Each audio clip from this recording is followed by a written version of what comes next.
Olá, estamos começando mais uma live aqui do Parlamento Aberto no Instagram. Hoje vamos conversar com Maurício Pinheiro, que é educador e analista de sistema. Vamos falar sobre tecnologias e artes dentro da conjuntura aí da pandemia do novo coronavírus. O Maurício Pinheiro já chegou aqui, ele é rápido, ele é da tecnologia. Ele é como fazer a coisa.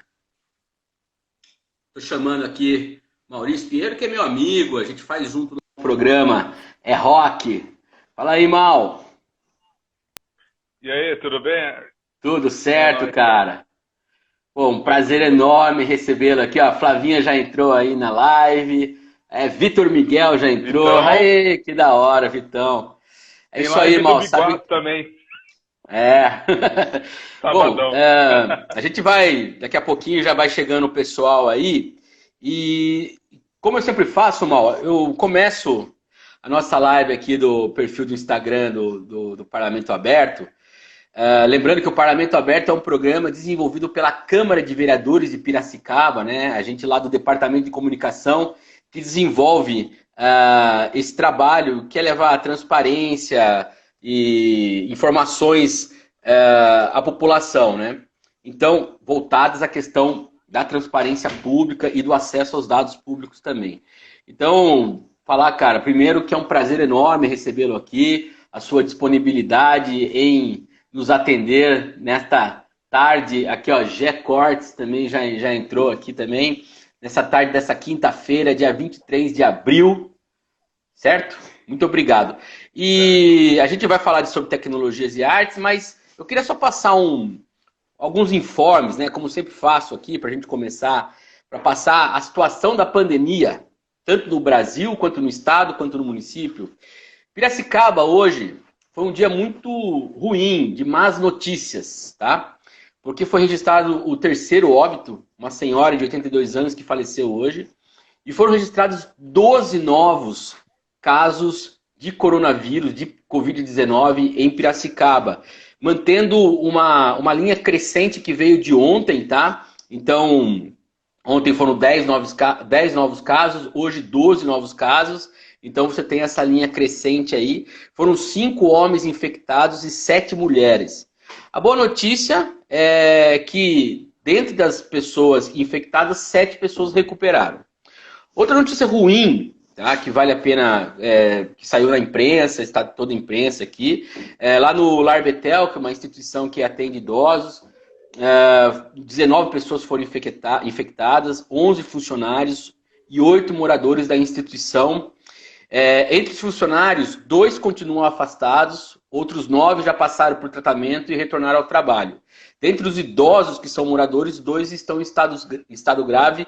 Então fica aqui a nossa torcida para que eles possam se recuperar, né? Lembrando que a entidade sobrevive, dentre outros recursos, de doações. Então é importante, caso você possa, ajudar o Lar Betel e também todas as outras entidades que realizam esse atendimento na cidade, tá?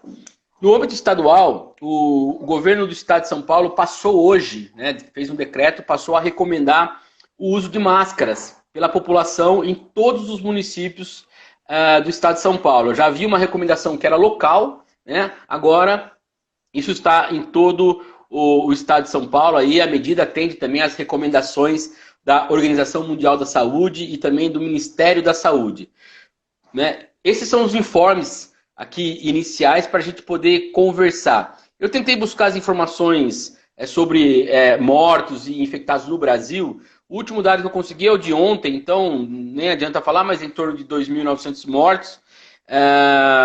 E ainda não vi aqui se saiu. Se alguém tiver por aí e tiver as informações, pode passar também.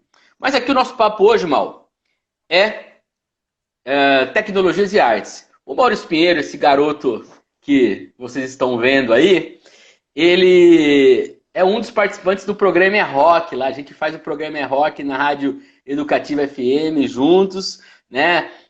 Tá fora do ar por conta aí da pandemia, os programas foram retirados do ar, mas a gente sempre vai ao ar aos domingos, das 15 às 17 horas, lá na 105,9, Rádio Educativa FM. E o Mal tem uma experiência muito grande na organização de eventos, no contato com artistas, e como é um analista de sistemas e também trabalha na área como educador aí, né? Então ele está muito à frente desse processo. Então, gostaria que a gente começar a falar um pouquinho do assunto especificamente da nossa live, Mal.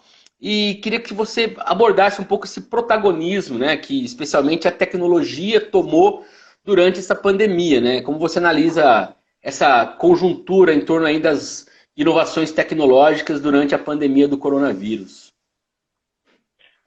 Cara, você tem que avaliar uma. Para começar aí, boa tarde para todo mundo. O programa Rock está fora do ar, mas em breve voltaremos. E sobre esse aspecto da tecnologia, nesse caso da pandemia, ainda mais voltado para a área de cultura, você tem que avaliar. Tem 3 cenários possíveis. O primeiro cenário são as pessoas que falam: isso aqui é uma pausa. Então, nós estamos pausando. Logo mais, daqui 3 meses, 4 meses, 5, 6 meses, voltamos à tona o que era anteriormente o processo como estava. Tem um segundo grupo, que é aquelas pessoas que falam: a partir de agora, vamos romper com tudo que já teve e vamos começar uma coisa nova. E tem um terceiro grupo, que aí entra as empresas de tecnologia, que fala: esse é o momento de acelerar as coisas. Vamos acelerar, vamos acelerar São Paulo da vida, sabe? E aí nisso entrou as empresas de tecnologia. Então, as empresas de tecnologias aproveitaram que deu essa pandemia e começaram, por exemplo, a oferecer as próprias plataformas delas. Então, tivemos lá o Spotify, tivemos o YouTube, a questão das lives, igual nós estamos fazendo aqui agora, que na verdade está acontecendo por causa da pandemia e por causa da ferramenta. Só que as pessoas não entendem muito bem como que funciona a lógica de como essas empresas ganham dinheiro em cima disso daqui. Como que as empresas ganham dinheiro em cima de uma live, como que os artistas são remunerados por uma live. Então, você começa assim. Hoje o YouTube, por exemplo, ele paga entre 25 centavos e 4,50 de dólar para cada 1000 views. Então, você abre uma janela gigante. A cada 1000 views que você tem, você pode ganhar entre 25 centavos de dólar a 4,50. O dólar está quanto? 5,40? 1,30 até R$24 para cada 1000. Vamos tentar analisar a situação de uma forma muito simples. Você pega o Whindersson Nunes lá, que é o maior canal do Brasil e tal, ele pode ganhar num ano tanto entre 90 mil reais, como ele pode ganhar 90 mil dólares ou 1,5 milhão de dólares. Aí você fala: nossa, é muita grana, né, cara? Mas olha o volume que ele tem de acesso, o volume de produção que ele tem. Agora vamos tentar colocar isso na música. Imagina os Beatles. Analisando o canal dos Beatles. Hoje, o canal dos Beatles, ele ganha por mês um valor entre 600 dólares e 10 mil dólares no YouTube, com a quantidade de visualizações que ele tem. Então, pensando em quanto o Beatles ganha de dinheiro em outras formas, até o Paul McCartney até hoje fazendo show, você não consegue, esse valor não se equipar. Para uma banda pequena independente, deve ser maravilhoso ganhar 10 mil dólares por mês, ou seja, até os 600 dólares Nossa por Senhora. mês. Sim, mas você pensa uma banda do tamanho dos Beatles, eles não conseguem uma grana dessa. Tipo, o quanto volume que ele tem de dinheiro com todo o material que ele já tem disponibilizado nas plataformas. Só para fazer um parênteses, só fazendo um parênteses, você está falando de uma banda específica, mas se a gente pensar dentro do que o mercado gira e o que isso vai diminuir em termos de giro do mercado, eu acho que é isso que você está dizendo, correto ou não? Sim, correto. Você imagina, um show, provavelmente um Paul McCartney ele não cobra, sei lá, 10 mil dólares num show. E a cadeia dele também custa muito mais caro que isso. Então, as pessoas o que elas não estão entendendo é que nós estamos vivendo um momento que tem pessoas, empresas, se aproveitando desse momento.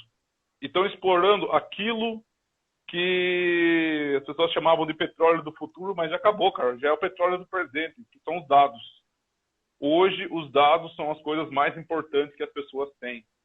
E elas estão entregando de graça esses dados. Eu vou dar um exemplo prático, assim, em outras esferas, além da música, da arte. Tem home office, é uma área que também está com muito problema por causa Cá estamos. Cá estamos. Cá estamos. As empresas, os funcionários não podem ir até as empresas, então muitas ferramentas decidiram, de forma muito gentil, entregar diversas plataformas para facilitar esse home office. Então, o próprio Google entregou o G Suite, temos o Zoom para fazer videoconferência, mas essas informações não são à toa. Tudo isso foi entregue, não foi entregue à toa. Você tem uma movimentação, uma geração de dados extremamente impactantes. O Spotify não é uma empresa de música, o YouTube não é uma empresa de vídeo. Todas essas empresas são empresas de captação de dados. Então, elas ganham dinheiro com os dados, com a forma que as pessoas acessam e entregam essas informações para essas plataformas. Eles criam produtos que as pessoas acabam consumindo por ele. Então, isso não fica muito claro na cabeça das pessoas. Então, a pessoa fala assim, eu estou assistindo um vídeo no YouTube. Não, você não está vendo no YouTube. Você não está assistindo um vídeo só no YouTube. Você está falando por YouTube, o horário que você acessa, o tipo de vídeo que você gosta, o tipo de conexão com a internet que você tem. Então, baseado nessas informações, eu sei a sua classe social, eu sei que horas você trabalha, eu sei que hora que você faz o seu entretenimento. É muita informação que ele gera novos produtos para você. Isso daí, pessoal, quando você trabalha numa esfera um pouquinho mais ampla, você começa a entender para que serve esse monte de informação. Eu sempre tenho uns amigos meus que trabalham na publicidade. E eu falei assim para eles, um tempo atrás, falei, cara, a publicidade morreu. A publicidade vai morrer. Estamos em um processo de que vai acabar com isso daí. Eu vou dar um exemplo muito simples. Hoje a pessoa você está em São Paulo lá, ou sei lá, você vai para uma cidade diferente e você digita lá restaurante no seu Google Maps. Ele vai falar assim, esse restaurante é tantos por cento mais compatível com você, você acaba aceitando aquele que ele automaticamente falou que é mais que é os primeiros que ele apresenta para você, que ele já coloca lá embaixo. Esse restaurante é 80% compatível com você, 90% compatível com você. Aí você pensa, cara, como que ele gerou essa informação? E você acaba acreditando nele. Você acaba acreditando nessa ferramenta. Então, hoje o que você está tendo é uma tecnodependência que ela vai absorvendo um monte de dados e vai manipulando ou gerenciando as opções, tipo a comodidade para você. É o preço que você paga por essa comodidade. Eu fico avaliando, assim, até algumas propostas que está acontecendo nessa pandemia. O pessoal da música está tentando fazendo lives. E teve uma live agora aí que nem lembro qual foi dos caras sertanejos. Eu só vi a do Bruno Marrone um pedaço só. Mas teve uma aí que o cara tocando 4, 5 horas, 6 horas, e tava bebendo cerveja. E aí o Conar interviu, falou... Gustavo Lima, não foi? Foi o Gustavo Lima. Gustavo Lima fez a... Aí, ó, Vitor Corte-Real mandou aí. Novas maneiras de fazer publicidade, baseado em Big Data. Só que a questão é que você não sabe quem que vai ficar com essa Big Data. Esse é um outro aspecto sobre quem que manipula essas informações. Então, o que acaba acontecendo? Teve um cara de uma dupla, acho que é o Matheus e Cauã, o Cauã e Matheus, não sei direito, que ele falou, cara, vou criar... Pra mim é tudo Bruno e Marrone, tudo igual. Um dos Bruno e Marrone falou, eu vou criar uma... Brincadeira. Eu vou criar... Também sou fã do seu, rapaz. Eu vou criar um aplicativo meu para transmissão de vídeo. Porque e ele qual que é o que ele apresentou? Cada live deles vai lá tipo 1 milhão, 2 milhões, 3 milhões de pessoas assistem simultaneamente. Ele falou, as pessoas vão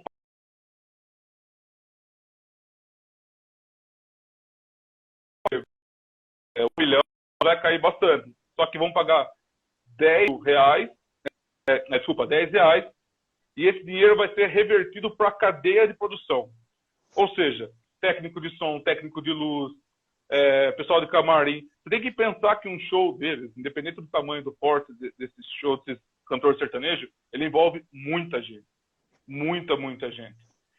E hoje, eles conseguiram uma forma de viabilizar essas lives, dele ganhar dinheiro, foi através das cotas de patrocínio que estavam fazendo dentro das lives. Só que aí o Conar interviu e falou, você está fazendo propaganda de bebida alcoólica. Queira ou não, o YouTube é uma ferramenta aberta. Você acessa lá o seu login para você ter suas preferências, mas qualquer pessoa tem acesso a ela. A partir do momento que ele cria esse filtro de 10 reais, que vai pagar com cartão de crédito, que esteja, você já começa a falar, não, só vai poder entrar no meu aplicativo aqui pessoas acima de maior de 18 anos. Como é hoje o acesso a um site de qualquer bebida. Então, são ferramentas. Ou seja, o que os músicos pensaram? Vou começar a fazer meu próprio aplicativo para que eu possa gerenciar essas informações. Então, a Anitta vai estar fazendo o aplicativo dela também, para eles terem esse controle desse Big Data, que nem o Corte Real colocou. Eles precisam, hoje esse Big Data está com as empresas de tecnologia. E as empresas de tecnologias não são daqui. Esse é um outro aspecto. Elas têm, quais são os interesses dela dessas informações? Eu vejo o estado de São Paulo, por exemplo, a Microsoft chegou e deixou utilizar o Microsoft Teams, de graça, para várias esferas de ensino. Aí você fala, cara, nós estamos entregando para a Microsoft uma massa de dados com toda a nossa base de formação acadêmica do país para eles. Aí você pensa e fala o seguinte, essas pessoas que estão com esse dado, como eles vão trabalhar? Nós entregamos os dados para o Bill Gates, cara. Não está mais na Microsoft. Mas, cara, assista Piratas do Vale do Silício. O cara que deu um tombo em IBM, o cara que deu um tombo na Apple, o que ele vai fazer com essa massa de informação que ele está entregando de graça, essas ferramentas? Então, todo esse detalhe de o que está por trás dessas ferramentas, as pessoas às vezes não conhecem.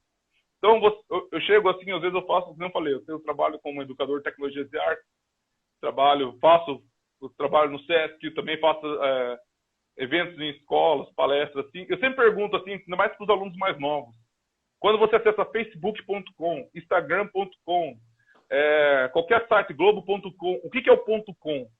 As pessoas falam, ponto .com é comunicação. Eles têm essa ideia, que tipo, eu estou numa ferramenta de comunicação. Não, cara, ponto .com é comércio, Facebook é comércio, Instagram é comércio, só que as regras não são tão claras. Então hoje... Ninguém lê quando os termos de condições, né? Os termos de condições, ninguém lê. Ninguém lê, né? Qual que é a avaliação hoje? Bom, só fazer mais um parentezinho ali, rapidão, antes de você continuar. O Vitão Corte Real, que é amigo nosso aí, ele mandou aqui que concorda com você sobre a questão dos dados, né? Mas ele está lembrando aqui que nos tempos que também o Ibope tinha exclusividade, entre aspas, ele colocou, isso era questionável. Mas eu acho que é uma relação um pouco diferente, né? Aí nós estamos falando também um pouco de... pelo que o Ibope tinha lá aquela medição de audiência, né? Sobretudo nas regiões metropolitanas, né? De São Paulo e Rio de Janeiro, se eu não me engano, né? E captava essas informações, trabalhava essas informações dentro do público da questão da propaganda, mas hoje nós estamos falando de uma coisa muito mais refinada, né? Você falou do YouTube, a gente está aqui usando o Instagram, que é do Facebook, o próprio Facebook, temos também as questões aí em torno do WhatsApp, né? Que ainda temos escândalos que mostram a questão do WhatsApp, enfim. Fala um pouquinho só da diferença do que era antes, só para a gente concordar com o Vitão, mas acrescentar, só para deixar isso claro para o pessoal que está nos acompanhando. Temos várias pessoas aí, viu? Todo mundo, quem tiver dúvida aí, pode mandar aí que o Mal domina e devolve. Fala aí, Mal. Eu acho que a diferença, primeiro, é o volume. O volume, e se for pensar até o próprio teste de Ibope, ele trabalhava por amostragem. Hoje, uma ferramenta igual o YouTube, igual o Facebook, igual o Instagram, eles conseguem trabalhar individualmente. Então, quando você... Isso aí muda tudo. E detalhe, as ferramentas são integradas. O Ibope, ele trabalhava, quando ele faz essa atuação, uma coisa muito segmentada. Ele fazia... ele trabalhava nessa área muito fragmentado, fazendo uma amostragem de quantos milhões de pessoas estão assistindo um programa. Quando você avalia uma coisa igual... Vou dar outro exemplo de uma ferramenta que as pessoas acreditam que seja uma ferramenta tipo Netflix. Netflix é uma ferramenta de vídeo. Não, cara. Netflix também é uma ferramenta de captação. Ele também serve para captação de dados. E ele gera esses dados, ele gera como, essa resposta como você manipula a ferramenta, ele gera outros dados para você e ele vai mantendo cada vez você mais preso à ferramenta. Isso que nós estamos hoje vendo aqui, que nem eu falei, aí você pensa assim, hoje um músico dentro de uma ferramenta igual um Facebook, igual uma ferramenta igual Spotify, igual YouTube, ele é igual o entregador da iFood, cara. Inclusive, estava uma discussão sobre isso daí, sobre entregadores da iFood, enfim. Ele não sabe quanto ele vai receber e nem por quanto o que ele precisa fazer para receber aquele valor. Como eu falei no começo, a cada 1000 visualizações você ganha entre 0,25 centavos a 4,50. Meu, isso aí abre uma margem muito grande de ganhos. Muito grande. Então você pode, como eu falei, os Beatles podem ganhar ou de $600 por mês até $10 mil por mês. Então imagine que você faz um trabalho, você faz um vídeo, você faz uma música, coloca uma ferramenta igual o Spotify, uma ferramenta igual o YouTube, e você não sabe efetivamente quanto você vai receber de remuneração por esse trabalho. Então é mais ou menos o mesmo processo de um cara que trabalha como entregador de iFood, cara. Ele trabalha no escuro. E você não e tem uma outra questão. Essas ferramentas elas têm um poder e têm o controle. Eu acho que nós aqui que estamos sendo obrigados a estar. As pessoas estão falando assim, estamos em isolamento social. Não, nós não estamos em isolamento social. Nós estamos em isolamento físico. O social, ele ainda continua existindo através dessas ferramentas.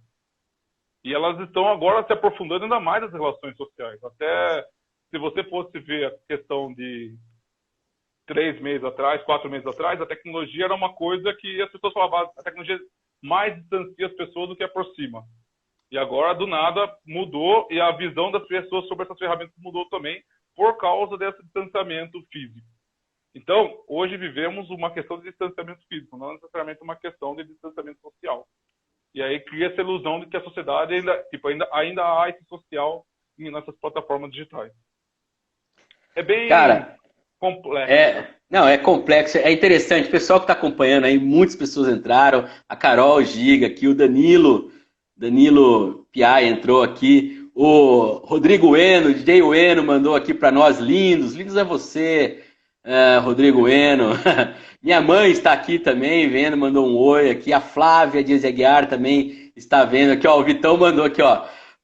.com não é sinônimo de comunicação, mas sim de comércio, muito bom. Aí, cara, o que eu tô percebendo é que a gente mirou, a nossa live a gente mirou no rabo e acertou na cabeça. Porque o assunto a gente pensou de uma forma e a gente está entrando num ambiente com um desdobramento que eu acho que ele é muito maior do que só pandemia, ele é muito maior do que... nós estamos falando do futuro da humanidade até, sem exagero, né? Por que eu estou dizendo isso, né? Você está falando da questão de dados e tudo mais, e tem uma linha, várias linhas que estudam isso, né? Ontem mesmo eu estava aqui conversando com o Bruno Velo, lá do Observatório Cidadão de Piracicaba, e ele falando sobre a necessidade da transparência para que você dê confiança para quem está tomando uma decisão baseada naquela informação que você está falando, né? E eu acho que a gente está entrando muito no campo da transparência quando a gente está conversando sobre isso, né? A gente não tem a transparência de como é feito, para onde vão os nossos dados. E assim, eu até acho que a gente podia propor aqui, ó, o Vitão tá aí, tem um monte de gente que gosta do assunto. É um tipo de assunto, cara, que tinha que ter um grupo de estudo permanente para a gente estudar, para poder levar isso para a sociedade. Existe um termo que eu acho muito interessante, que é o tecnopolítica de vigilância. Eu falei ontem aqui e estou repetindo hoje. Porque isso também tem desdobramentos políticos muito grandes, né? Só que se a gente entrar nesse assunto da maneira como ele é possível, acho que a gente pode voltar no finalzinho. Eu queria só caminhar um pouco na questão do que era a nossa pauta inicialmente, para, lógico, não vamos perder esse fio de meada, mas eu acho que é importante a gente ter esse olhar. E assim, eu me lembro que um pouco antes da quarentena, ali na primeira quinzena de março, né, começaram a ser cancelados alguns eventos, né, shows e apresentações. Eu mesmo, talvez você até mais, porque você vai mais em show do que eu, né? Eu acho que eu fiquei com uns 3 ingressos na mão aí de shows que infelizmente não pude ir por conta, né, da pandemia. Mas me parece que a pandemia também expôs uma certa fragilidade do mercado artístico. Eu não sei se se essa palavra é correta, fragilidade, mas você concorda com isso, Mal? Você acha que de que maneira que essa questão ficou evidente para você que está mais próximo desse setor? Cara, eu estou participando, além daqui, de vários grupos com produtores de eventos, produtores de artistas, algumas pessoas, serviços de várias esferas do governo, assim, conversando, editais, tudo isso daí. O que exibiu essa pandemia? A arte no Brasil a arte e toda a cultura é muito frágil, cara. É muito frágil. Eu só queria colocar um parênteses antes de continuar, só para falar de uma coisa. Eu estou vendo aqui, esse aqui é ano eleitoral, tudo, eu vejo pessoas falando sobre, debatendo pautas do século passado, e ninguém está debatendo sobre cidade inteligente. E pior do que isso, cidades dependentes. É uma outra questão, mas depois a gente termina sobre esse assunto. Falando a questão dos eventos... Puta, você jogou uma faísca agora aí, né? Mas tudo bem. Depois continuamos sobre esse assunto. Cara, o Amaury Puerto entrou na live aqui. Ele é um cara que organiza aqui os ônibus que vai para Piracicaba, para o João Rock, que iria acontecer em junho. Tá? Eles mantiveram até o final essa data de junho, esperando que até junho tivesse resolvido. E agora esse evento foi migrado de data. Foi migrado para setembro. Eu acho que foi para setembro que foi esse evento. Queria acreditar que até setembro tenha estabilizado. Só que, para os artistas, é uma negociação. Agora, para toda uma cadeia em volta que precisava desse evento, mudou. Então, eu vou dar um exemplo aqui em Piracicaba, mesmo coisa simples. Essa época aqui era para estar acontecendo o Circuito é Rock, que já era para estar rolando agora, na véspera do Rock Caipira. Eu nem sei se, na verdade, vai ter o Rock Caipira também. Eu estava usando como base o show da Taylor Swift, que ia ser dia 18 de julho. Ela, até semana passada, ela tinha mantido a data. Agora ela cancelou. Eu falei, nossa, tendo em vista dela, acho que o Rock Cara, eu vou dar uma péssima notícia para você. Vai cair. Mas eu acho que a temporada de 2020 já foi pro saco, cara. Acabou, já foi. Eu acho que... Imagina que era pra estar tendo festas... Ó, João Rock, dia 12 de setembro. Valeu, Amal. Então, por exemplo, o Lollapalooza que aconteceu, nós temos até gravado o programa sobre o Lollapalooza. Lollapalooza passou para dezembro. Então, o Lollapalooza vai ser em dezembro, no mesmo dia da Comic Con. Então, pessoal, quando você pensa em evento, você pensa que os eventos não vão pausar. Tipo assim, o evento que ia acontecer em março, é fácil, vamos pegar o evento de março e joga ele em outubro. Só que já tinha evento que já estava programado para outubro. Por exemplo, jogar o Lollapalooza na primeira semana de dezembro, que é o mesmo dia da Comic Con. Tem 2 eventos com mais de 100 mil pessoas em São Paulo no mesmo final de semana. Com um público que tem mais ou menos o mesmo perfil de idade. Olha o tamanho do enrosco logístico da cidade. Enfim, isso pensando nos eventos maiores que eles forem desmontados e quando eles vão voltar a funcionar e se as pessoas vão ter coragem de participar de um evento desse. Essa é uma outra questão também. Que você vai fazer um evento com 100 mil pessoas, você fala assim, cara, vou colocar 100 mil... Os primeiros eventos, os primeiros boi de piranha, eles têm uma alta possibilidade de ele rolar um evento, dali 2 semanas surgir meia dúzia de casos e as pessoas falar que aquele caso é baseado naquele evento que rolou. Então, isso é uma tendência, isso pode acontecer. Eu trabalhei com muitas pessoas estavam com medo de remarcar, cancelar os eventos. Então, você está vendo eventos que, o Coachella, por exemplo, estava naquela discussão se reagendava ou cancelava. Tipo, eventos internacionais. Aqui no Brasil, Lollapalooza, a mesma coisa. Eu acho, cara... Vou dar um exemplo muito prático sobre o Lollapalooza. Lollapalooza foi passado para dezembro. Quando você joga o evento do Lollapalooza para dezembro, que geralmente o Lollapalooza acontece em abril, como que você vai fazer a edição de 2021 em abril, sendo que a última edição foi em dezembro? Aí você fala, é fácil, joga sempre para dezembro. Só que você joga para dezembro e em setembro tem o Rock in Rio. Existe assim como o lançamento de filme. Quando a pessoa vai lançar um filme, esses blockbusters, Ele pensa em toda a cadeia, quais são os filmes que vai estar lançando junto, quais são os públicos desse filme, como que estão as pessoas naquela época, se elas estão dispostas a ir para o cinema ou não. Tudo isso é extremamente delicado e, sinceramente, essa cadeia foi quebrada, cara. Eu acho que essa cadeia só se restabilizar, depois já tem um outro aspecto sobre isso, em 2022, cara, quando vai voltar as coisas voltar para o calendário. É um processo complicado. E pensando localmente agora, voltando aqui, puxando a sardinha, falando do Rock Caipira, tudo, o que eu vi aqui foi uma grande fragilidade dos artistas da cidade. Então, eu tenho um grupo aqui de discussão chamado Músico Conectado, de uma galera que já tive esse debate lá com eles. E eu falei para eles no ano passado, eu falei, ó, acho que está chegando o momento dos músicos da cidade realizar uma articulação, porque os músicos são extremamente... eles têm uma relação entre eles, mas não é uma organização formal. Uma OCIP, alguma forma que possa captar valores. Então, esse momento atual, que cancelou as apresentações de todo mundo, eles viram a necessidade, o quanto faltou isso daí.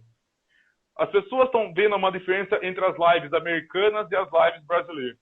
Por exemplo, no final de semana teve a live lá do festival da Lady Gaga. Eu estava esperando o Ed Vedder tocar, e o Ed Vedder chegou e tocou uma música só.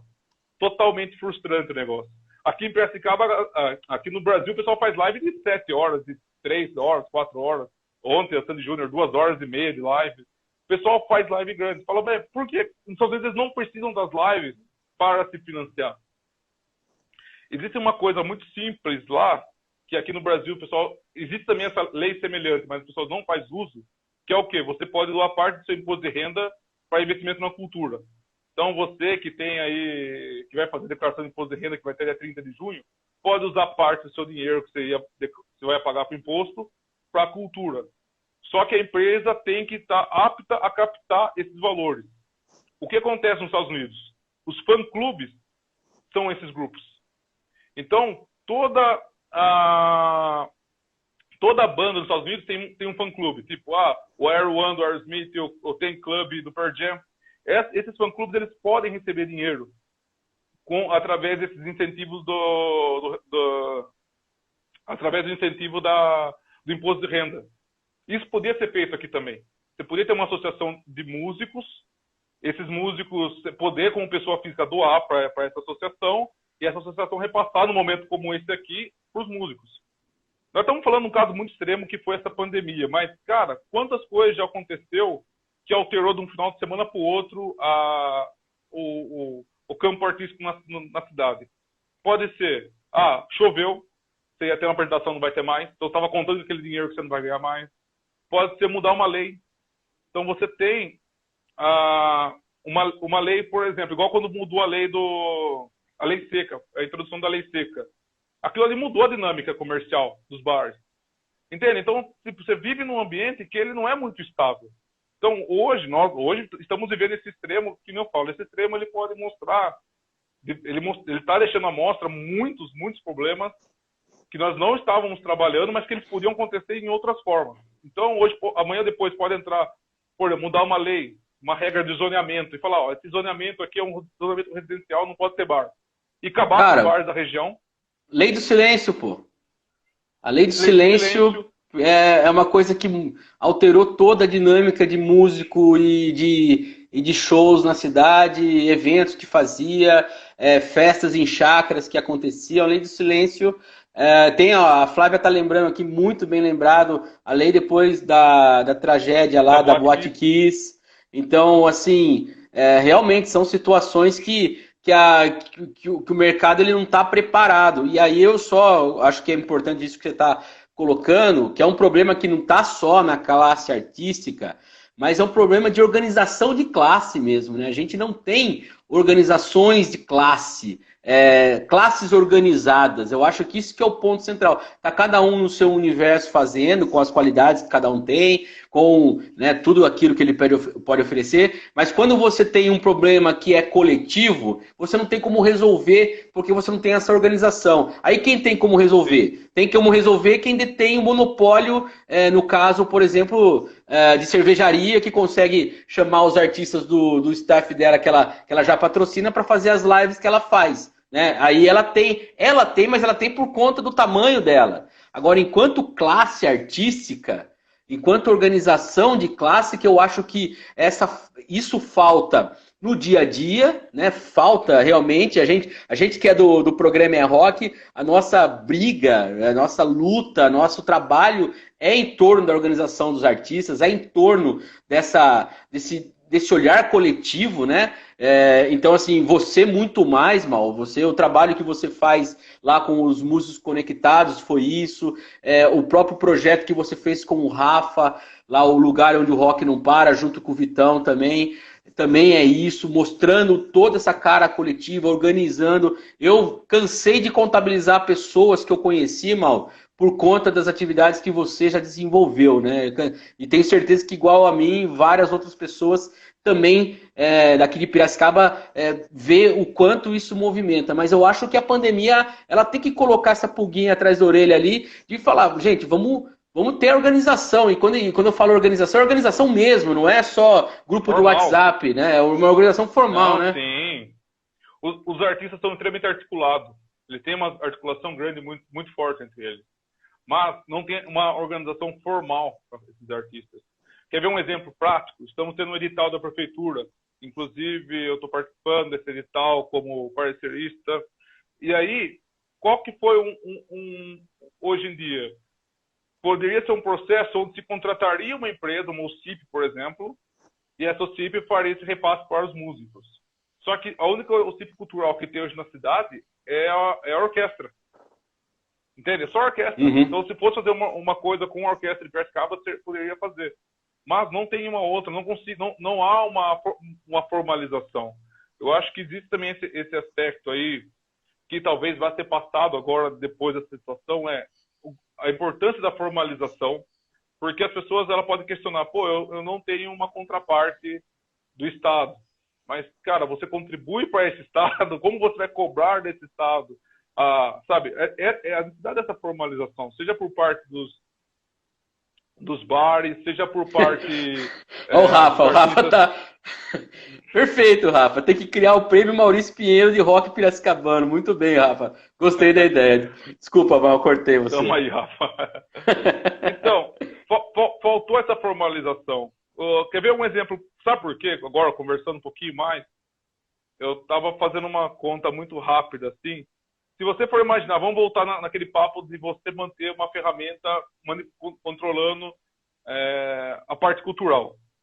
A Disney, por causa de todos esses problemas que está tendo da pandemia, ela meio que ela está montando, jogando todos os materiais que ela ia lançar nos cinemas, assim, para a ferramenta de streaming dela, que é o Disney Plus, que ela está vendendo. Só que, vamos pensar de uma forma simples. Um ano de Disney Plus, com tudo aquilo que a Disney já produziu, custa $70. Não é o preço de um dia de uma pessoa no parque da Disney. Entende? E o parque está fechado. Então, esse gap nós vamos ter que começar a fechar. Porque não vai, as ferramentas digitais não vão pagar isso daí. Não vão pagar essa diferença. Vamos precisar voltar aos eventos, ter novos eventos daqui a... Não, como eu falei, não sabemos exatamente quando serão esses eventos, porque existe uma questão até de ordem biológica. Esse vírus, se ele for mais um tipo de coronavírus comum, assim, tem sei lá quantos mil tipos de coronavírus, ele possa ser que nós vamos precisar, a cada 2 anos ele tem uma mutação, ele acaba reaparecendo, ou seja, estamos num surto hoje, daqui em 2024, 2022 podemos ter um novo surto desse mesmo vírus. Então, por enquanto não temos informações de como será esse processo dessa volta, mas essa volta, esse ambiente de espaço público de interação, ele é necessário. Só que tem um detalhe, ele é necessário para uma geração que nasceu de 2000 para trás. Para quem nasceu de 2000 para frente, eles estão extremamente acostumados com a ideia de não ter essa integração social. Isso daí é uma outra parte complexa. Quando eu falei da ruptura, talvez essa ruptura possa ter essa mudança. Por exemplo, nos Estados Unidos, hoje, as empresas mandaram uma massa de funcionários embora. As empresas acreditam que elas vão, quando voltar a economia, eles vão voltar só com 85% dessa massa. Então, esse é o momento que as pessoas têm que pensar como vai ser esses eventos daqui para frente. Como aquele modelo que nós estávamos vivendo até 2020, que foi crescendo, pode reparar que a quantidade de festivais, sertanejo começou a fazer festival gigantesco, explodiu. Sola, Rock in Rio, explodiu o formato. Será que ainda culturalmente vai ser válido esses formatos? Tipo, será que as pessoas vão ter coragem de participar desses formatos? Será que eles vão voltar a ser viáveis financeiramente? Cara, eu coloco. Você falou de eventos que explodiram. Eu tenho como parâmetro o primeiro SWU, quando aconteceu, que foi um acontecimento, né, ali no começo da década de 2000, né, e acho que meados, né, se não me engano, eu não lembro a data exatamente. Uhum. Ou até mais. 2012.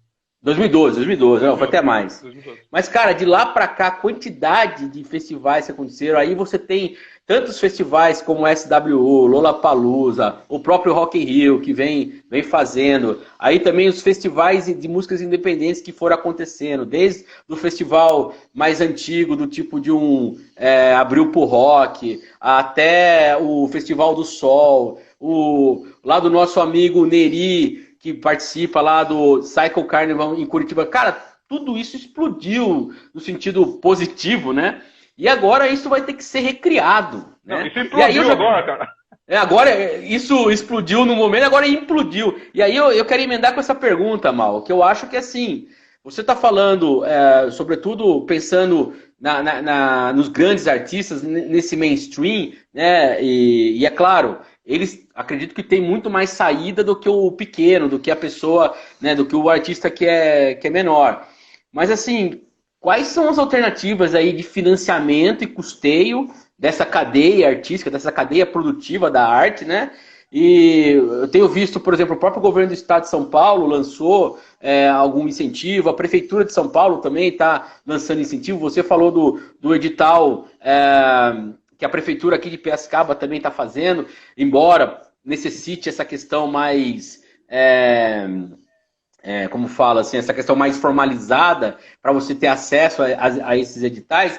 Mas, de qualquer forma, qual é a saída que você que tem contato com as tecnologias, você vislumbra nesse momento, pelo menos para você ter uma sobrevivência, né? Estamos aqui falando de um momento realmente de sobrevivência. Olha, isso eu já falei no passado e eu falo agora que ficou muito visível nesse festival da Lady Gaga. Uma coisa que mudou, pessoal, quem são os patrocinadores desses eventos? Se você clicar lá no All Together Home, que foi o festival da Lady Gaga, vamos pensar o seguinte, o Brasil passou por várias épocas de festivais e vários nichos de patrocínio. Então começou com, lá atrás, patrocínio de cigarro. Então você tinha o Hollywood Rock, você tinha o Free Jazz, que eram empresas de cigarros que estavam bancando os festivais. Depois você tem um segundo momento, que aí entram as empresas de tecnologia. Então, claro que é Rock, Team Festival, começou a entrar nessa cena. O terceiro momento que você tem é o momento dos bancos, que os bancos começaram a querer entrar. Então você tem o Festival do Banco do Brasil, alguns festivais assim dessa área de essa segunda área. A terceira foi a última, que foi a cerveja, que foi a briga entre Heineken e Budweiser para trazer o Brasil. Hoje, quem são essas próximas empresas que investiriam em eventos? Seriam as empresas de tecnologia. Então, voltando lá, olha como que as empresas de tecnologia acabaram concentrando, seja os canais de distribuição, seja, querendo ou não, o patrimônio. Elas acabaram compilando tudo isso. Então, eu não duvido que quando acabar tudo isso aqui, vai rolar um iFood Festival, um IBM Festival, um Nubank Festival. A Letícia está lembrando aqui do Circuito Banco do Brasil também, ó. Circuito Banco do Brasil. Então, o que eu falei, foi a segunda momento que foi os bancos. Uhum. Os bancos queriam fazer o quê? Os bancos queriam falar com o público mais jovem. Que eles sempre quando eles começaram a inserir a ideia dos apps, e eles começaram a fazer festivais. E parou também. Então, eles conseguiram atingir o público. Agora está entrando uma nova leva de bancos, que são, como eu falei, os bancos digitais, as fintechs da vida. Enfim, só que essas empresas, independente de quem ela seja, ela não vai investir num artista isolado, ou se esse artista, logicamente, falando de um artista, ela vai investir se for um artista grande isolado. Mas um artista pequeno, ela não vai investir diretamente. Ela precisa investir em alguma plataforma, em alguma coisa, em alguma organização, para essa organização reinvestir esse dinheiro nos artistas. Então, eu acho que hoje o que está faltando é essa interface entre os artistas e essas empresas. Isso eles não têm. Hoje isso não existe. Então, uma cidade igual Piracicaba, que tem lançamento de bandas de rock, por exemplo, lançando álbuns, pelo menos a cada 2 meses, bimestrais, saindo bons álbuns de rock, tem uma constância na produção artística e cultural da cidade, só que você não tem uma forma de você ter manutenção desses gastos, tipo, uma manutenção desse financiamento para esses artistas. Eu acho que hoje o que está faltando é isso. Começa a analisar que você precisa, mas só que você precisa dessa formalização para que essas empresas consigam apoiar esses projetos. Hoje, eu acho assim, você tem leis de incentivos que nós estamos subutilizando, tem leis de incentivos subutilizados, você tem leis editais subutilizados, que acaba acontecendo o quê? Concentrando sempre nas mesmas pessoas. Você tem pessoas que são aptas a participar deles, mas você não tem representantes de uma classe de artistas independentes. Eu acho que é o meio, cara. Eu acho que o único meio agora é essa inserção através, como eu falei, esses 2 caminhos. Pessoas físicas podendo fazer doações através de isenção de imposto de renda e pessoas jurídicas através desses patrocínios dessas entidades. Eu acho que vai caminhar por esses 2 meios para os artistas ter esse... Só que essa segunda opção aí precisa... Mas essa segunda opção precisa desse intermediário que não existe ainda, né? Não, a primeira opção também, cara. Por exemplo, temos lá a Mazzaropi contra o crime, uma baita banda legal, e eu quero doar parte da minha grana, do meu imposto de renda devido, que é até 6%, por Mazzaropi. Eu não consigo fazer isso. Entendeu? Entendi. Olha só, tipo, o Mazzaropi não consegue nem receber esse dinheiro. Eu falo, não, cara, eu quero quero apoiar lá, eu ia pagar pro governo, eu quero pegar esse 6% do meu imposto, eu quero dar pro Mazzaropi contra o crime. Eu não consigo fazer isso hoje. Entendi. Realmente. Então, por isso assim, pelo que eu estou entendendo, né? A gente está aqui no papo de tecnologias e artes, fomos para vários outros ambientes aí, mas, cara, você está falando para mim de uma nova cara do entretenimento, né? Eu acho que isso está muito claro, né? Nós vamos viver eu acho que, lógico, a pandemia ela está afetando diversas situações em toda a sociedade. A gente vê, por exemplo, aí um assunto que era tanto tabu, por exemplo, renda básica, renda mínima, né? Agora virou um assunto da vez, né? Renda básica emergencial virou assunto da vez. E não estamos falando só do Brasil, isso está nos Estados Unidos, isso está na Europa, isso está em todos os centros, né? Que são centros capitalistas. Ninguém está falando de uma loucura ideológica, não. Estamos falando de forma de sobrevivência mesmo da população. Então, assim, tô citando isso para mostrar como que a pandemia ela está realmente influenciando na maneira como que as relações estão mudando. Ali a Corte Real, que é a esposa do Vitão, ela está falando que existe muita burocracia também.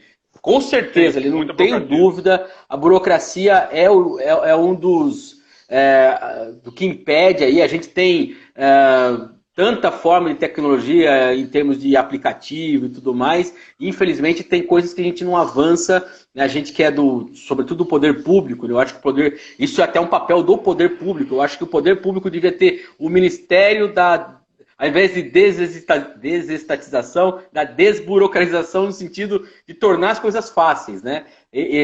Também não vamos ler desburocratização como não pagar imposto, não é nada disso. Estamos falando de burocracia, de forma de alcance, né? Então é importante a gente ter essa relação aí. Então nós estamos falando de uma nova cara para o entretenimento, né?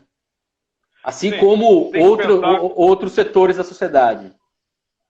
Cara, vai mudar muita coisa e você tem que pensar que nenhum discurso, esse é um outro aspecto atual que a tecnologia acabou provendo para a gente, que nenhum discurso ele é isento, nenhum discurso é imparcial. Até esse exemplo mesmo da renda básica. Pelo conceito, você fala, nossa, que interessante você passar uma renda básica. Só que o governo pode usar isso de contraponto para tirar serviços essenciais do povo também. Fala, aí não adianta. É o seguinte, Entendeu? Eu vou dar 600 reais pra você, só que eu não vou ter o SUS.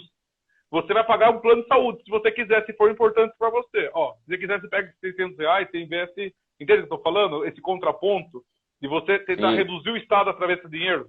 Então também tem uma questão assim... Que você... Claro. Que eu falo, os discursos são muito complexos, assim como eu falei das ferramentas que são entregues gratuitamente para o público. Não entende? Há um discurso que nunca é muito simples de entender, você nunca sabe exatamente o que motivou aquele discurso. Que, num primeiro momento, parece uma ideia fantástica. É que nem eu falei. A partir do momento que a Zoom liberou para todas as empresas poder usar a ferramenta dela, ou o Google, o G Suite, ou o Microsoft Teams para os alunos, você fala, cara, que ideia fantástica, que empresa que está ajudando o planeta numa pandemia. Beleza, mas ela não está fazendo isso. Ela está com um planejamento muito sério por trás disso daí, dessa distribuição dessa ferramenta. E quer ver um exemplo básico, assim, voltando, falando sobre ferramentas? Elas trabalham... Por que o YouTube não é uma empresa isolada? O YouTube é do Google. Por que o WhatsApp não é uma empresa isolada? Não existe o WhatsApp. O WhatsApp é uma empresa do Facebook. Porque são empresas que nasceram para ser deficitárias. Para quê? Para que ninguém mais consiga entrar. Hoje, você não consegue montar... O YouTube ele é deficitário. Quem paga pelo YouTube é o Google. Então, para quê? Por que eles criam uma empresa deficitária? Para que não se crie concorrentes. Hoje, se você for montar uma... se você for montar uma empresa de vídeo, imagina a quantidade de servidores que o YouTube precisa, quantidade de vídeos por minuto, horas de conteúdo que se sobe por segundo no YouTube, e você tem uma estrutura para absorver tudo isso, para entregar de graça. Resumindo, você tem uma estrutura deficitária. Aí você fala, então ele cria uma estrutura deficitária para que não tenha concorrente. Não existe 10 YouTube. Hoje seu vídeo ou está no YouTube ou ele não está em lugar nenhum. Assim como nós estamos falando, conversando sobre ferramentas, WhatsApp, essas coisas assim. E acaba meio que controlando. Ele acaba controlando essa demanda, acaba manipulando essa demanda. E essa oferta, essa demanda de produtos. O que nós temos aqui, voltando a falar de como que vai ficar essa nova cara do entretenimento, nós estamos pensando uma parte um pouquinho mais ampla. Que você tem aspectos cultura, teatro, cultura, música. Nós lidamos mais com a música. Mas vamos imaginar quantas pessoas vão estar dispostas daqui... Vamos falar que vai acabar a quarentena em maio, que em julho libere a volta aos teatros. Vamos imaginar assim. Quantas pessoas você acha que vai se sentir confortável de sentar ao lado, a poucos centímetros de uma outra pessoa, numa sala de teatro, numa sala de cinema? Você tem que imaginar que teve um calendário de lançamentos de filmes que foi totalmente alterado. Ele vai acabar engolindo. Imagina só, você tem um lançamento do filme da Mulan, e você tinha um calendário dos filmes nacionais aqui, que estavam em saída. O exibidor vai preferir exibir quem? Mulan, que ele vai encher uma sala, ou pegar um filme que nem ia sair o documentário do Chorão, por exemplo. Entendeu? Que já estava no calendário. Então, o exibidor vai pensar, eu preciso voltar meu investimento, cara. Eu fiquei 4, 5 meses parado, eu preciso reabrir, eu vou ter um custo para essa reabertura, e eu sei que as pessoas não vão vir... Se eu não tiver uma coisa muito atrativa, elas não vão vir. Então eu vou exibir esses filmes que são meus blockbusters. Como é que o governo poderia interferir nesse momento? Fala, olha, vamos fazer uma reabertura, mas vamos tentar subsidiar que seja esses lançamentos desses primeiros filmes, desses primeiros vídeos. Começar essa construção, sabe, dessa formação desse público. Eu acho que esse retorno vai ser muito complexo. Eu falo esse retorno em diversos aspectos. Na música, eu quero saber quantas pessoas vão ter coragem de voltar num bar, quantas pessoas vão ter coragem de ir num festival, sabe? O bar é mais fácil. Todo mundo quer. O bar é mais tranquilo, porque é um público menor. Mas imagina você que trabalha com festival, que trabalha com volume. Sim, entendeu? claro. Vou fazer um evento... Por exemplo, o Medina nessa hora tá batendo palma, porque o Rock in Rio não é esse ano. Imagina um evento do tamanho do Rock in Rio, que são 2 vezes por semana, com 100 mil pessoas por dia. Acabou, cara. Você não tem esse evento. Bem pensado, bem pensado. Vai passar por um processo. Eu acho que os músicos precisam se preparar. Tem uma questão importante do músico. O pessoal falou assim, eu não vou fazer show, então eu não faço material. Não, agora é a hora de lançar, cara. É a hora de você mostrar que você está em atividade, que está em produção, criar... Quer ver? Vou dar 2 exemplos básicos. O Pearl Jam lançou, o Pearl Jam estava com o material pronto para ser lançado. Final de março. Ele ia lançar aí, ó, o material Rodrigo, em março. só fazer um parênteses, o Rodrigo Alves, que é jornalista, também trabalha comigo, ele tá falando assim, como que manter o distanciamento de uma pessoa num teatro, né? Ele, inclusive, é assessor Então, da Orquestra Sinfônica aqui de Piracicaba, né? Então, realmente, cara, é uma questão preponderante aí, né? O que vai acabar fazendo é o seguinte, você vai acabar vendendo 30% da sala e tendo que controlar os lugares. Quando começou essa ideia do isolamento, o Sesc fez isso. O Sesc tem um ambiente para 150 pessoas, acabou limitando as cadeiras, a metade da lotação, e aí você faz essa limitação assim. Só que é isso que eu falei, você acha que compensa para uma sala de exibição abrir vendendo 30% dos ingressos? Você acha que compensa para um evento, entendeu? O que vai acabar acontecendo? Você vai ter que vai acabar ou aumentando o custo e transformando a experiência em uma coisa muito mais elitizada. Isso tem esse aspecto. Bom, beleza, eu vou vender 30% só dos meus ingressos para conseguir esse distanciamento entre as pessoas, e o ingresso vai custar 3 vezes mais, 4 vezes mais. Então, sobre o lançamento lá dos materiais, teve pessoas... Você tá falando do Pearl Jam, né? Do Pearl Jam. Ia lançar o álbum, já estava com a turnê de divulgação, e aí deu a pandemia, eles decidiram fazer o quê? Lança o álbum mesmo assim. Lança o álbum, lança o material, porque você vai lançando outros conteúdos, aproveita para explorar outras ferramentas. Eu acho que esse é o momento que eu penso que a pessoa tem essa possibilidade desse tempo dela explorar essas outras ferramentas, desse contato mais próximo com o público para esse retorno deles. Então ele tem mais tempo de explorar o próprio álbum dele. Quem fez, como eu falo, Quarentena, para mim, foi esse álbum novo do Pearl Jam, as 2 músicas do Bob Dylan, que foram maravilhosas, e o Stones lançou música nova hoje também, muito boa. Então, Rolling Stones, cara, Bob Dylan fazia desde 2012, 8 anos sem lançar uma música e lançar no meio da quarentena. Por quê? As pessoas estão com tempo para ouvir esse material, cara. É uma música de 13 minutos, calma. Né? Não, 17 minutos. 17 minutos. Caramba, O cara lançou uma música de 17 minutos e chegou no top 1 da Billboard. Por quê? Porque as pessoas estão com tempo para escutar uma música de 17 minutos, cara. Elas não teriam tempo de escutar isso há 4 meses atrás. Então, às vezes, como eu falei, ele é um gênio, né, cara? É um momento que você tem de desenvolver essas, vamos falar assim, essas produções paralelas. Então, tem banda lançando zine digital, tem banda fazendo vídeos. O Biguaz lançou um vídeo também, achei bem legal ficou maravilhoso, ficou maravilhoso. Ficou muito bom esses remixes do Biguaz. Então você aproveita esse momento para você explorar melhor algum trabalho seu anterior, tentar dar uma nova cara, porque isso é o que você vai ter nesse momento, cara. Preparando para uma hora da volta. E lembrando que eu estou falando para as pessoas, você tem que pensar a volta de 3 formas. Tem o pessoal que está achando que der uma pausa e lá em setembro vai voltar tudo de uma vez, como era antigamente. Tem um pessoal que está achando que aqui vai mudar a forma como a gente fazer umas coisas. E tem uma outra pessoa que está usando tecnologia que vai acelerar alguns processos que já estavam em andamento. Igual a escola. A escola agora estão todas em EAD. Subiram em EAD. Legal. Acabou a quarentena, volta em EAD?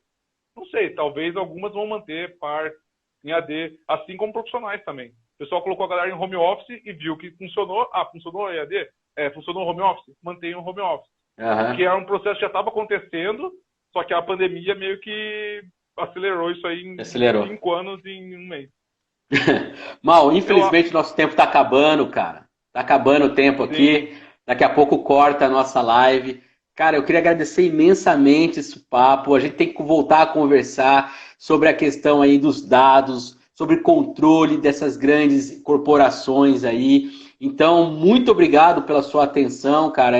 Você sabe que eu sou seu fã, pessoal tudo que participou aí. Foi muito legal a participação de todo mundo. Valeu mesmo quem ficou aí. Valeu, Rodrigo. Brigadão. Então é isso aí, cara. Obrigado por você nos atender. E fica a sugestão aí, cara. Eu acho que a gente tem que conversar mais sobre tecnologia e arte e também incluir política no meio, porque tá tudo relacionado, tá? Lembrando aqui, ó, todo mundo, a live do Parlamento Aberto tem amanhã de novo, tá sempre aí, todos os dias, a partir das 5 horas. Se você quiser acompanhar mais ali, ó, tem o nosso site câmarapiracicaba.sp.gov.br, aqui o nosso perfil, o Parlamento Underline Aberto, e também no nosso Facebook Câmara de Vereadores de Piracicaba. É isso aí, Mal, brigadão, valeu, realmente passou rápido, Vitão. Valeu, galera. Até a próxima, galera, e vamos continuar na luta aí. Valeu.